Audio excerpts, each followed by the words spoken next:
Hello, Elise here from Miss McKenna's Life Leverage, and today I'm going to be showing you how I created my setup for June. I'm going to be talking a little bit about a process I'm going through at the minute to help with self-improvement and development in a really practical way. It might be worth putting a trigger warning here because I will be talking about domestic abuse in this video and my journey of understanding and recovery. But first, as usual, I'm going to do a quick flip through of what I've got so far for May. For May, I decided on a kind of boho theme, and I added in the moon phases on my monthly page, which is something I don't usually do, so that was new for me. I used several Dutch door layouts throughout this month, and I'm so enjoying them. I had a mini habit tracker at the bottom of the page that I could see throughout the whole month, but I've decided to give it a miss for June because while I've been focusing on healing and learning from the past, building habits hasn't really been a top priority, and it'll just add unneeded pressure if I try to scatter my focus. I also started a sleep and activity log, which I'm really enjoying because it's helping me to really consciously consider how I'm spending my time. And for June, I'm tweaking this so that I can help myself become even more productive. I thought I'd really struggle with keeping on top of it and filling it out, but because of the layout of the pages, I found it really easy and simple to keep up with. I've also found that I don't always use my daily pages, so I've decided to kind of wing it more often.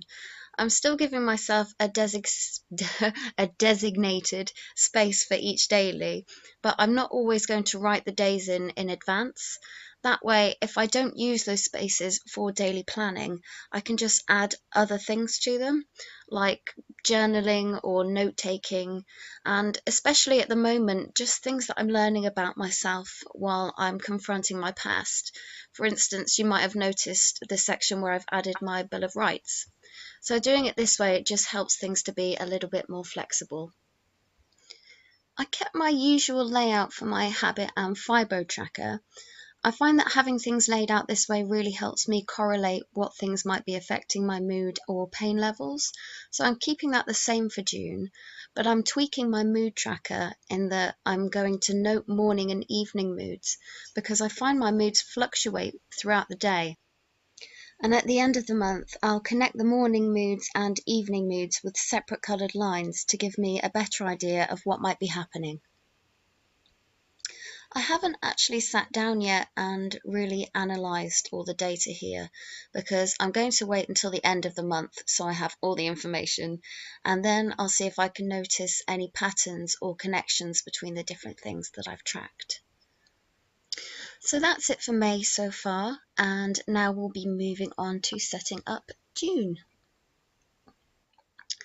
I decided to go for a space theme this month because while I'm in this process of really looking at my past with an open mind and an honest heart, I kind of feel like it's uncharted territory because a lot of it is stuff that I've buried because it's just too upsetting to remember or think about.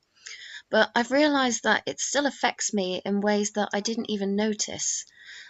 I'm now understanding how my past is having an unconscious negative effect on the actions I take now, and I feel like it's time to confront all that. I spoke to my mum about discussing this sort of thing with you, and she wasn't too sure about it because she was worried about how I would be perceived and what people will think of me. And I also have those worries, but I think domestic abuse is an important thing to talk openly about. I never told anybody the true extent of what I went through because it's such a taboo subject, and I was so confused about what was happening because I was being manipulated in ways that I didn't even realise. So I ended up feeling really alone and frightened and ashamed. But what I'm learning now is really helping me to see how and why things happened.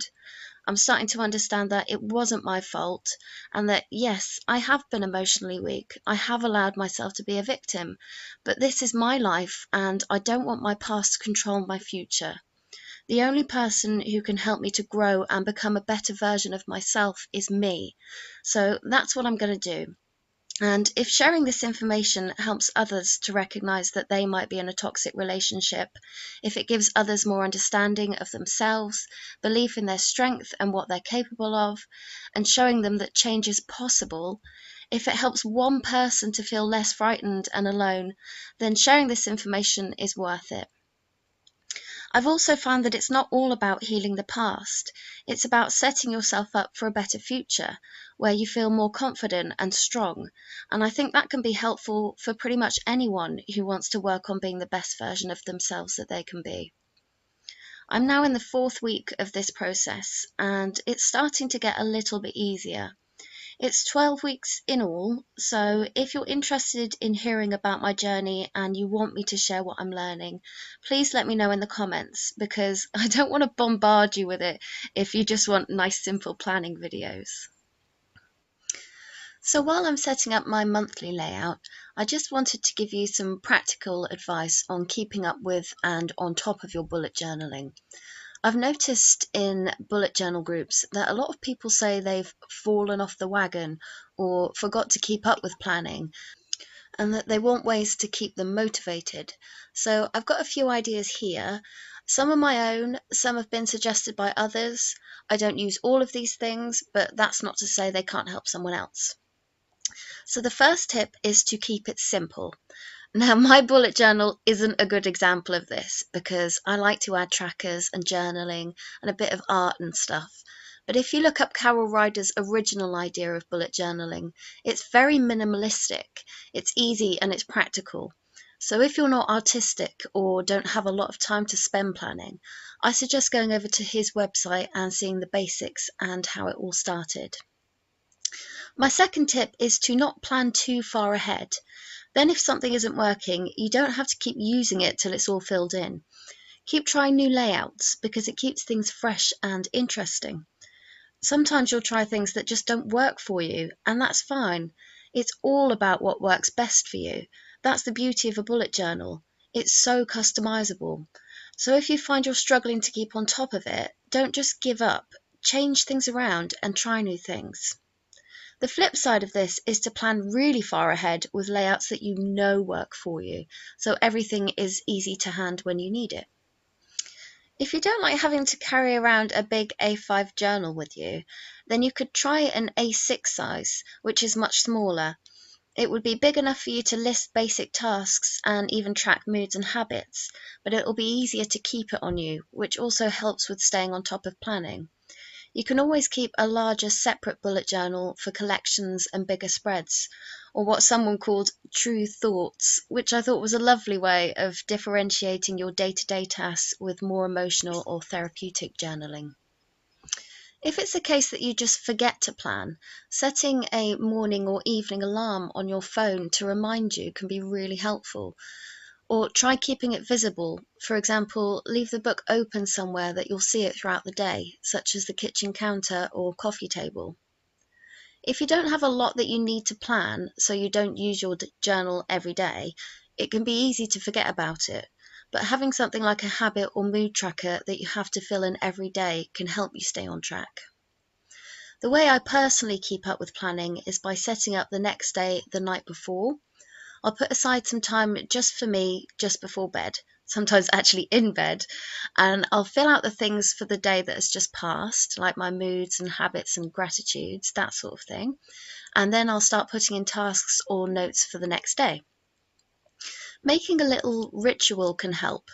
Maybe you get up 10 minutes earlier to have a cup of coffee with some relaxing music while you plan.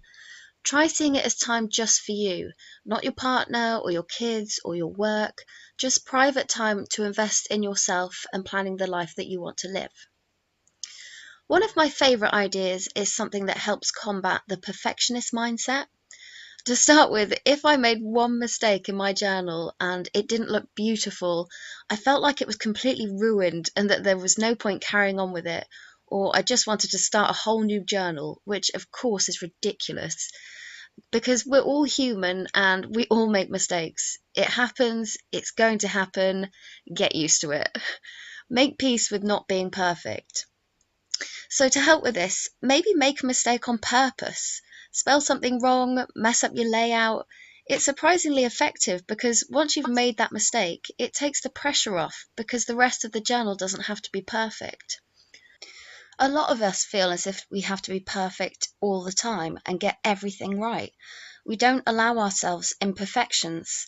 So let your bullet journal be a special place that you're allowed to make mistakes. That way, if you do make a mistake, it doesn't matter because it means your bullet journal is fulfilling its purpose. So now we are going to be moving on to our first weekly layout, and as usual I've used the Dutch door method, and I'm going on holiday for 6 days, so I wanted those days to be grouped together, which means that the layout starts on a Friday and ends on the Wednesday, so the next page is where I'll finish off the rest of that week. I've given myself space at the top to record temperature because it's a bit of a novelty for me.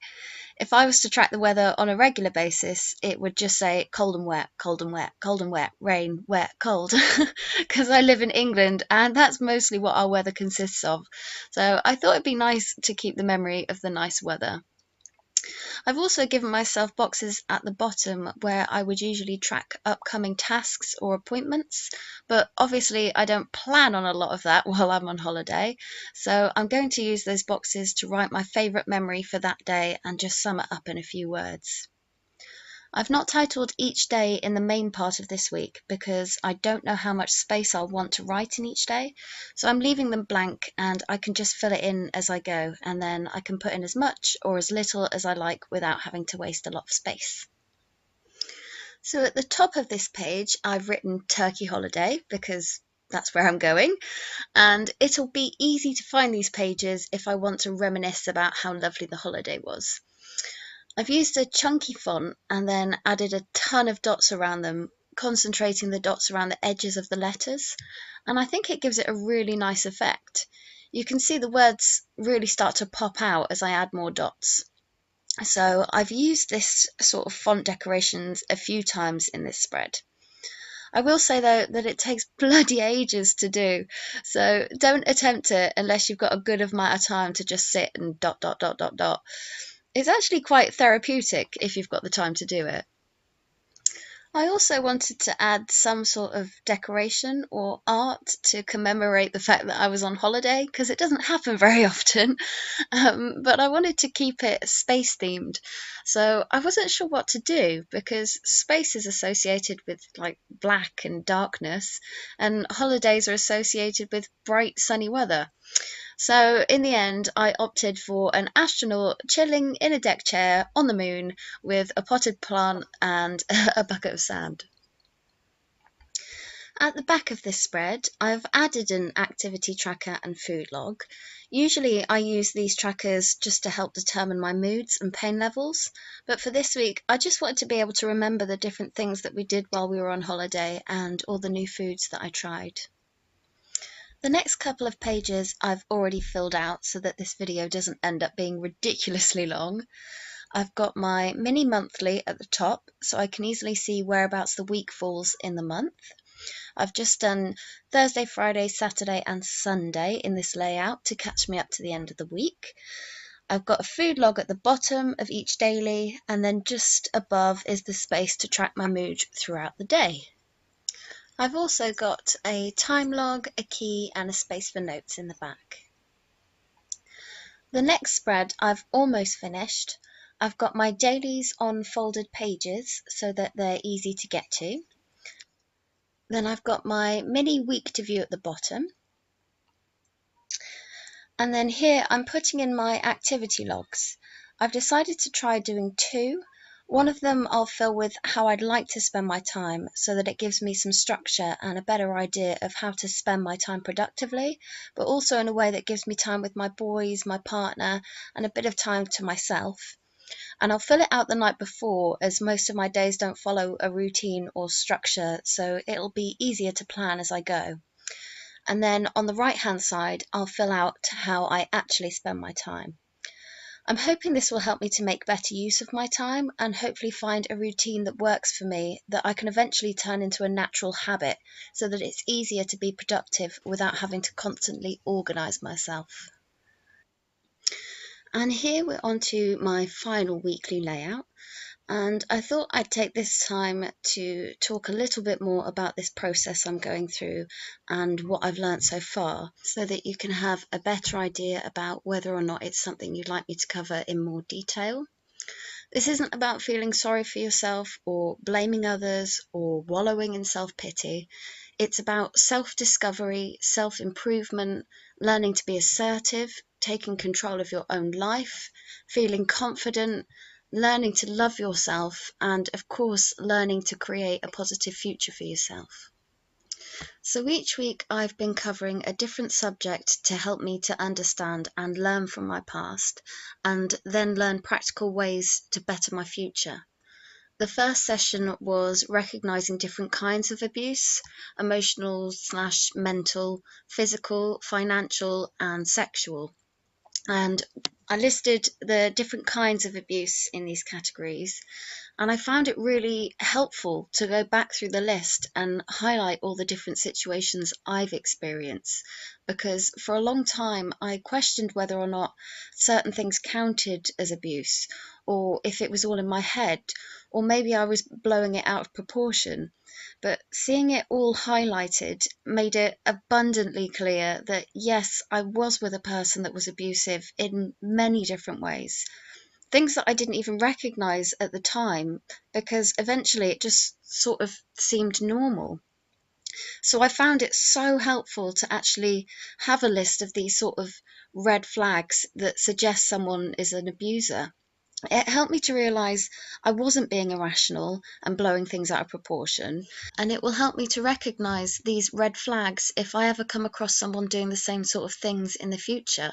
Because it's not just romantic partners that can cause you to lose confidence and self esteem. It could be an overbearing mother, a frightening father, a friend that always seems to make you feel a bit rubbish about yourself, your boss, or even a nightmare neighbor. It helps to have it in black and white, so it's easier to recognize the signs of abuse and nip it in the bud. The second session was about who was at fault for the abuse, and we went through some really helpful exercises and scenarios to help us come to terms with the fact that it's not the victim's fault. And I'd like to share those techniques with any of you who feel at fault for any of the abuse that you suffered. In all honesty, I'm still struggling a little with this idea, but the more I learn and the more I look back at the past with open eyes and a clearer perspective now, I'm starting to realize that it is possible to feel less responsible for abuse. And I've been told that if you've had years of so-called brainwashing so that you feel like you're the one at fault and that you deserve it, it can take a little while to unlearn those beliefs. So I'm just trying to be patient and gentle with myself. The third session was about looking at your family history and noticing any patterns or behaviours that you might have learnt from them, and the effect that it can have on your children now as the pattern repeats throughout the generations. And my latest session was about learning to set boundaries for yourself. And of course, with each session, we go through our Bill of Rights, and not only learning them off by heart, but really learning to believe them, because it's fundamental to being able to change negative habits and beliefs. Now, I am working with people who are experts, but I myself am not an expert. I'm not trained in mental health or women's aid or anything like that, and I'm not promising to be able to magically fix anyone. I'm just someone who has been through a tough time, and I'm in the process of healing, and I'm really wanting to share the things that are helping me to heal with others that also feel alone or frightened or guilty or ashamed, because I know that it's a taboo subject. Most of the time we're made to feel like we shouldn't talk about it or share our experiences, but it just means that the issue is ignored and pushed under the rug, and then victims have to suffer in silence and fear. And while going through this process, especially in the very early stages, and still now to an extent, I felt so upset and alone and confused, and I desperately wished that there was someone who would share their feelings and their experiences with me. And I really wish someone had given me this help and information sooner. I just had no idea that it was out there, but it is, and I'd like to spread it to anyone that needs it. If I felt that way, there must be others that feel that way too. So I figured I'd try to help if I can, and sharing what I'm learning and giving you an honest account of experiencing the ups and downs of the recovery, I think is the best way I can help.